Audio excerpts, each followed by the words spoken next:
Okay, everybody, let's get to it. It is episode number 64. It is also New Year's Day, January 1st, 2024. I stayed up till about 8:15 p.m. and really partied hard with my family. Um, and the reason I went to bed that early is not just because I'm old, but that's sort of typical for me. But I did have to take Annie and Jack to O'Hare at 3 a.m. So I did go to bed early. Got up about 2:45, jumped in the car, drove there, drove back. So it was a challenging morning. But Annie got about 10 days home, doing well. Annie, thanks for coming. Glad you could make it. And let's keep talking about ending your California experiment. You've been great, but let's get closer. Remember, we talked about one rule. I want a 1 day drive rule now with Annie. California is 3.5 days. I want 1 day. I want to get up in the morning, drive to wherever you live, and be at your place that night. I can deal with that. That's still a good distance away. So let's work on that for the new year. Um, so let's get rid of the nuts and bolts. That's sort of how I just throw a bunch of stuff out in the beginning that I've been on my mind or I've done. I had a good talk on the drive to O'Hare with Annie's boyfriend Jack, and sort of had to remember why I do this podcast. And it really is, we talked about it, it's really just my journal. I use tennis and coaching and pickleball as sort of the base of it, but it's become just a way for me to record my thoughts and things about the world. And also, for my down the road, I've got interviews with my parents, brother, niece, nephew, my kids, friends, things forever, that if something ever happened or things went bad in some form, I have all these things either for me or other people, and I got to remember that, because sometimes I do get caught up in are people listening and what do they think about it, and the big picture, it's really mine and what I think about it. So let's get through all the dumb stuff. I have recently won another fantasy football championship. If you listen to this for a long time, you'll know I played for years and never won. Last year, I won my first. This year, I won a second one. I beat my buddy Kyle Rogers from the WAC, crushed him in the championship. So if you're a WAC member and want to stop in member services, please feel free to remind Kyle that he lost to me. And I have a whole year to hold that over him. So I'm pumped about that. I'm also super glad fantasy football is now over, because I get consumed by it during the week, always messing with my team. So I need a year to decompress. I should probably not play. My weight update, terrible. I didn't even weigh in this morning because I'm disgusted with myself. I know what I've done the last 2 weeks over Christmas. It's like every time I walk through the kitchen or work anywhere, there's cookies or cake or food or something, and I chose to eat it. So I'm finishing off today, January 1st, with everything I can eat out of the house that's bad for me. I've got oatmeal cream pies and Reese's chocolate trees. There's a cheesecake, brownies, cookies, ding dongs, all my favorite stuff. So I'm going to finish those off and destroy myself and get started again tomorrow. On the other side of that, I have been training pretty good for the half marathon. That's April 28th in Louisville. It's now the same year. I hit a milestone. I got 7,000 miles in the last, I think I started the Nike app 15 years ago. So I hit 7,000 miles a few days ago. 970 for the year, which is a record for me. Most are walk. Until the last couple months, I started running again. But I will be training for that. Hopefully, that coincides with a little better diet and dropping some of the pounds that I've gained. If you're watching this or happen to remember that these are posted on YouTube, I am fully decked out in Indianapolis Colts gear, because the Colts got a huge win yesterday and get their first primetime game next Saturday night, 7:15 win, and they're in the playoffs. So I'm pretty incredible what my favorite team's done with a backup quarterback, a lot of injuries, a new coach, a team not expected to win more than 3 games is 9-7. So I know you're all Colts fans out there. and you've probably hung up or turned off or whatever you do. Um, Big news for myself, my family is we are getting a puppy. That was sort of a surprise Christmas gift for my kids that my wife and I put together. And I can blame primarily Molly, who I think has wanted a puppy since birth. And I sort of realized that I don't have that many years with her left here. Annie's already gone. Ben's got another year or so.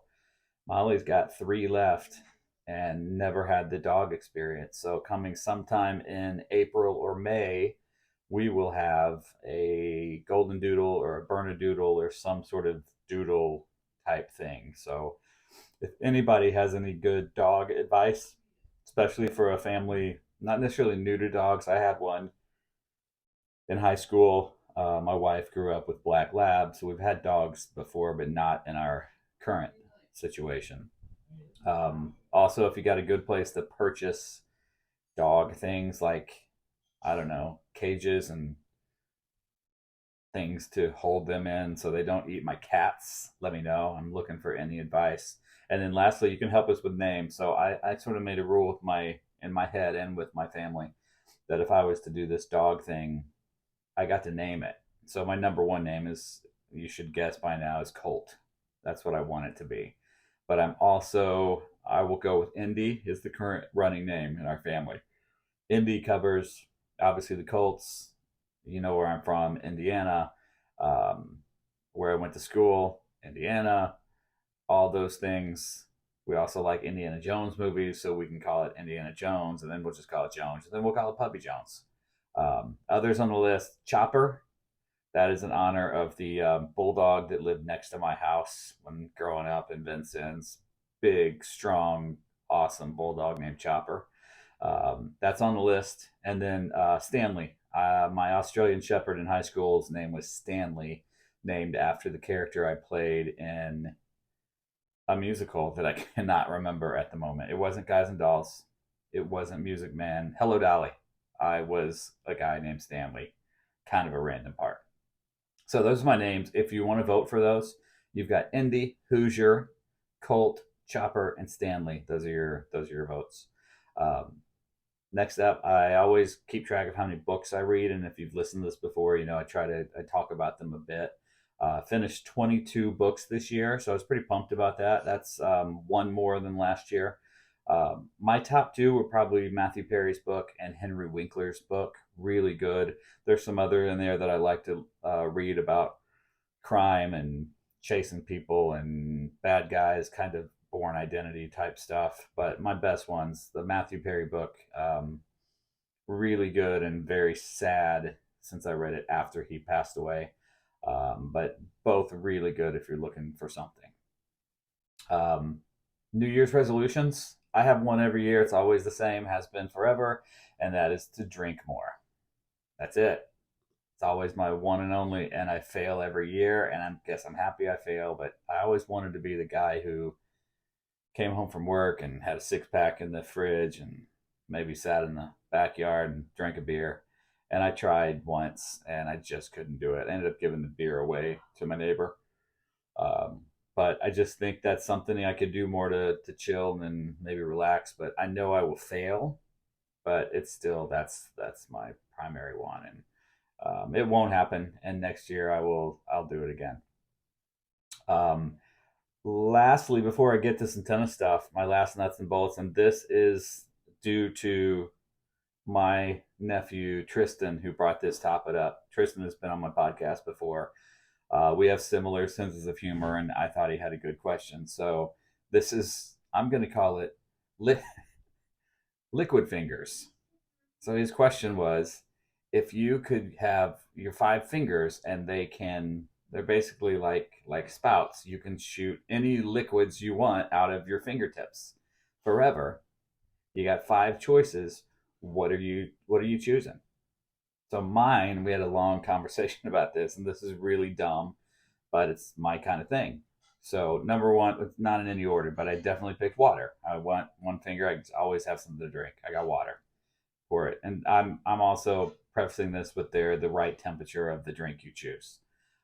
I would have I would have a sweet tea finger, either Chick-fil-A, Cracker Barrel, Raising Canes. If you haven't had Raising Canes, try it. They're coming to Greendale and Brookfield next summer, so try that. They're sweet tea. So I'd have a water finger, a sweet tea finger, chocolate milk for sure, cold chocolate milk, ice cold Pepsi. That's a I'm a Pepsi person. And then the last one, I'd have pepper spray or some sort of something to defend myself. So if I got myself in trouble, someone attacks me, I've got a pepper spray finger that I can just spray out. Tristan had gas on his, a gas finger, and I thought, well, that might be smelly after a while, but you could always fill your car up with gas. Wouldn't that be awesome? But I did not choose that. I went with straight things you could drink. So think about what you would have if you could have liquid fingers. That sounds like a great band. Now playing stage number one, liquid fingers.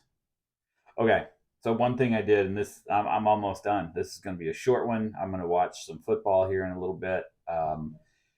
Michigan is taking on Alabama coming up at 4 o'clock in just a couple of minutes. So I want to make sure I catch that. Speaking of that, if you're a football fan, the bowl games are terrible. I remember when they used to be great. They're no good anymore because they don't matter and none of the best players play. So I hope they solve that. Once they solve that, the mighty Indiana Hoosiers will probably be in the national championship game shortly. All right, back to a short bit of tennis stuff. So I accomplished something this year I've never done before, but I set out to do it last year, started in last January, a year ago. I managed to go an entire year of teaching without ever picking up tennis balls before the end of the group or end of the lesson. This is all private lessons or groups on one court, not multi court drills with multiple coaches. This is just me. Not one time in 12 months did I pick up tennis balls or my players during an hour or an hour and a half. It covered both. I started to do it because I think that some coaches, including myself, what I used to be, would use picking up balls as a time waster. And I thought, tennis is expensive. People pay a lot of money to spend time with coaches, with me. And I think part of the deal is we can maximize that time as much as possible. So I was able to make it 12 months, never picked up balls one time after we started from start to finish. Pick up at the end, that's it. And I had to come up with some creative ways because I did think about it. Many times I took out two baskets. If there were a basket available at a time where there's no other coaches and I could do it, I would take two. And I loved it because you could put one on each end of the court, and instead of having to take the basket with you, I could just slide over to the other side, had a basket there, and so I got two going. And I think the players like that too. It was a much quicker transition. I didn't have to push this thing around and dodge benches and baskets and bags, and I just said, "Players, you stay there. I'll switch ends." And it was a way to obviously not use a cart of tennis balls. I also learned to pick up as I'm feeding, wandering around. Points in play or lob. I learned the lob goes up in the air. I can pick up a couple balls while that ball's flying and still coach. Also, a lot of it's the players. I challenged many groups. Hey, listen, I haven't picked up balls all year. I don't want to today. And we talked a lot about how you handle the beginning. So many balls lost just in the beginning and the warm up because they're expecting the coach to feed. And we've talked about it here that I don't like to do that. It's not realistic. Um, but think about your coaches, wherever you're listening, wherever club you're at. Are you picking up balls multiple times? If you are, maybe ask, hey, can we try to make it through and make a compromise? If the players will be slightly more consistent in the beginning specifically, you won't need to pick up balls. Unless it's a line drill and you're feeding four and go to the back of the line, you're eventually going to run out. I don't do those things. Private lessons you might, but maybe coaches could get more prepared. It can be the player's fault, could be my fault. But I think it was pretty cool. I made it a year. I'm going to try to honestly never pick up again in a private lesson. I don't see why, if I'm teaching well and efficient and clearing the court when I have those opportunities that don't disrupt the lesson, it's easy to do. And so I wanted to mention one story. I worked my first real job, probably second, but I moved from Bloomington, Indiana to North Carolina, Greensboro, when I was 25, 26. My first real move away from home, far, far away. Packed up a U-Haul, hooked it to the back of my truck, drove to North Carolina. Didn't know a soul except the guy that hired me. I had a good job in an apartment. I pulled up and sort of started my adult life, um, and it was great. I bombed a lot of things, but I learned a lot.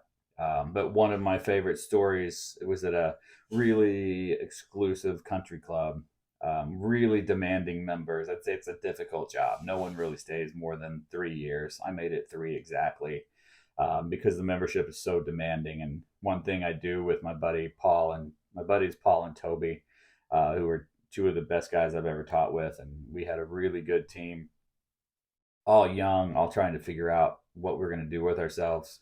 We would play this game where we would fake knocking over entire teaching carts so we could kill time, and the kids, we never did it with adults, but the kids would have to pick up balls. And so I remember Paul, big Australian dude, um, he would be like, "Hey dude, watch this," and he'd do this big elaborate, like he's tripping and falling and got his hand caught in the cart, and he'd tip the whole thing over, balls roll everywhere, and we'd have to yell, "Gotta pick up." And so we could waste a good 5 or 10 minutes. It was just a funny story. I have not done it since that club.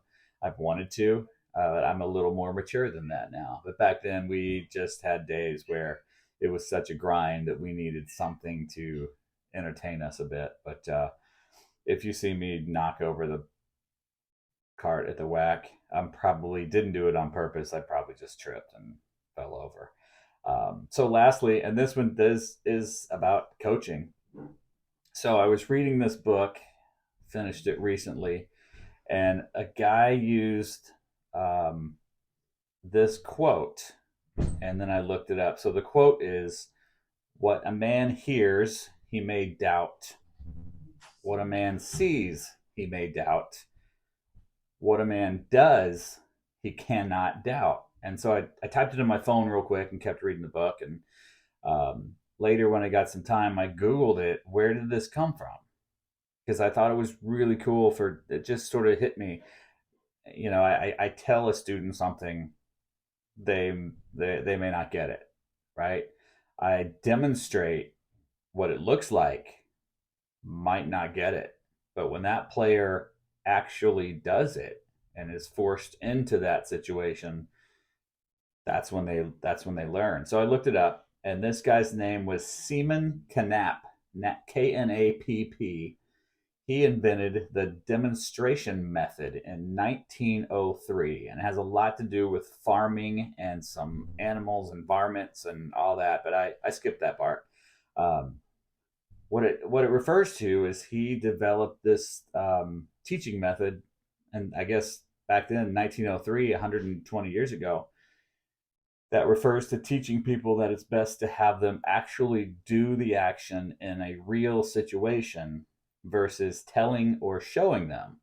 And that's sort of the way I coach. And I'm not sure all coaches do that anymore. Many just feed balls, right? They stand by the basket. They tell you what to do. They tell you when you've done it right, or they toss balls to you and tell you how good they are, but they don't necessarily let you do it in live action. And this refers to letting them, forcing them to do this experience, this skill, education, hands on in a real life situation. So it says in demonstration, the learner must actually do or experience the concept, and most importantly, be able to apply what is learned.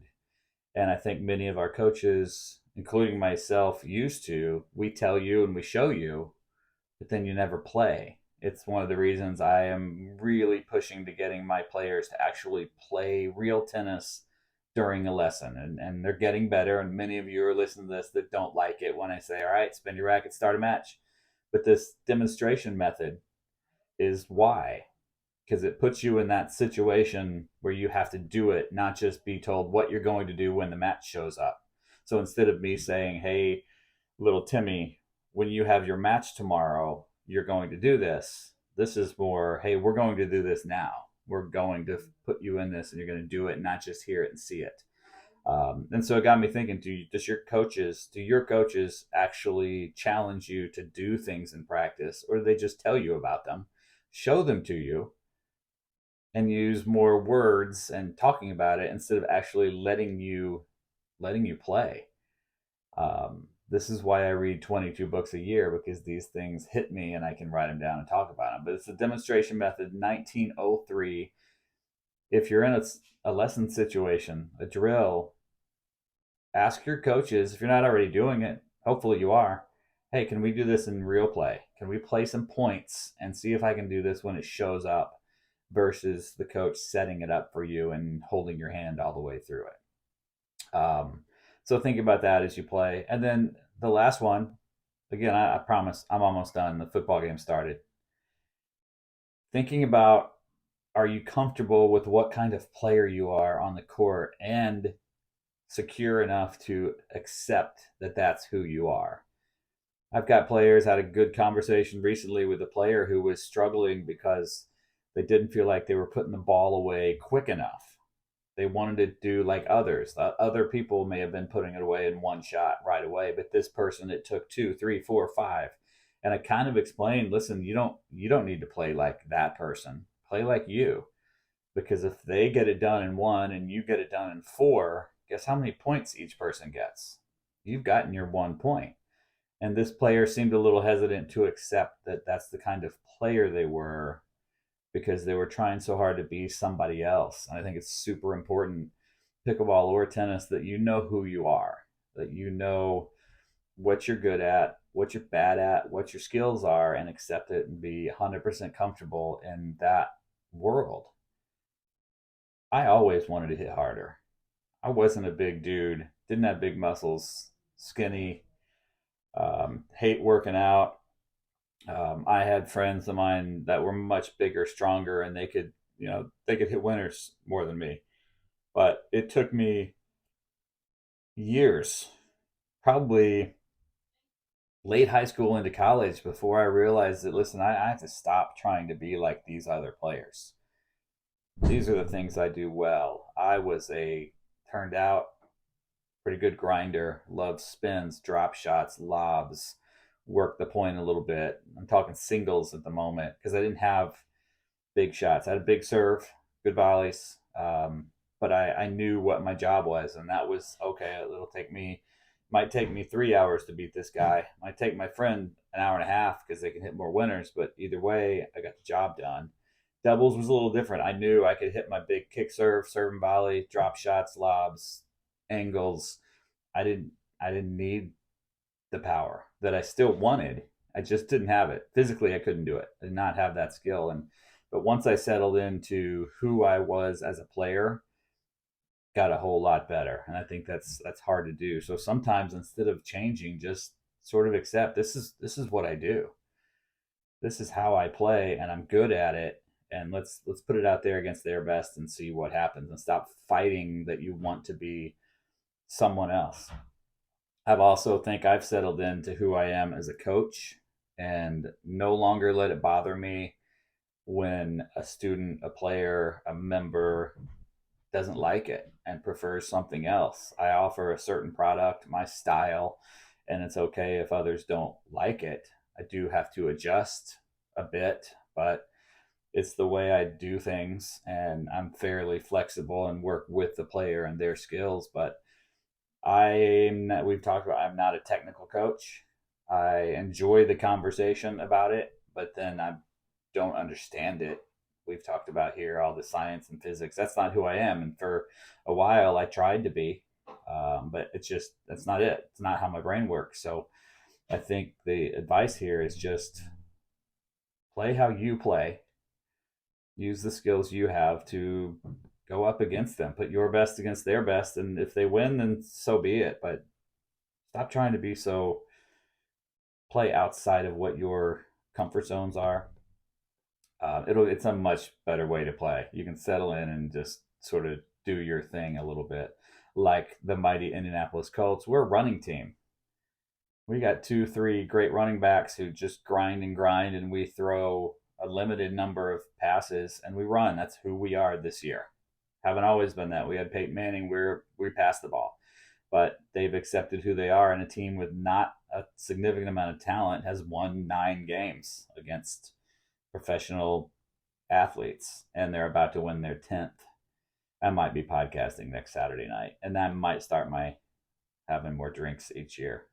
So that's all I got, everybody.